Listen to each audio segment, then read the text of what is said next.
Have you ever thought of the beautiful blend of Mediterranean, Indian, and Mexican food all at the same time? Well, if you haven't, right here in the heart of Brooklyn, Alta Calidad awaits you. Shall we go inside? So my family's from India, but I was raised in Kentucky, so that's already a little different. And then most of my training before I started cooking any Mexican was mostly European in nature. And so we took those two, and then also I was always very inspired by Mexican food, and it kind of came together that way. So it's really just a connection of many experiences.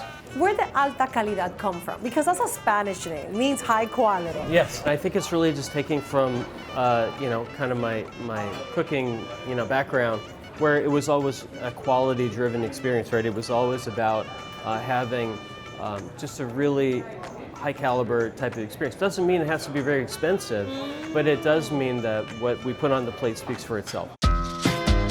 Chef? Yes. You brought out quite the spread here. Walk us through everything. So these are our steak tacos with salsa verde. These are our fish tacos, fish a la plancha with the chipotle mayonnaise, mango salsa, and pistachio mole.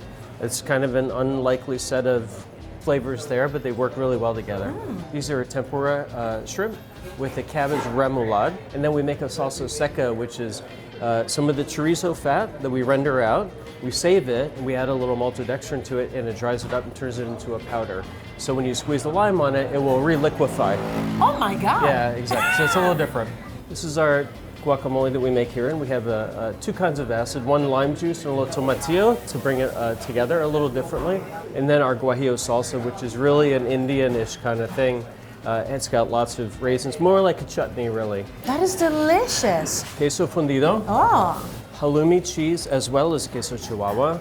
We soak it with a little bit of mezcal when it comes out, and then we ignite it so it kind of burns off. And we're left with a really smoky, interesting element. And my delicious. So there's a really traditional Indian chutney called it's like a tamarind chutney, imli ki chutney. And this is a take on that. So we add a little bit of tomato and chili de arbol. Normally in India would just be, very tart and sweet. Here we round it out with some of those smoky chilies like the chili de arbol. So when they're fried in a little bit of olive oil, combine everything together, it really changes it quite a bit. How do we do? They're perfect. Great. And last but not least, we have? Yes, this is an olive oil tres leches carrot cake.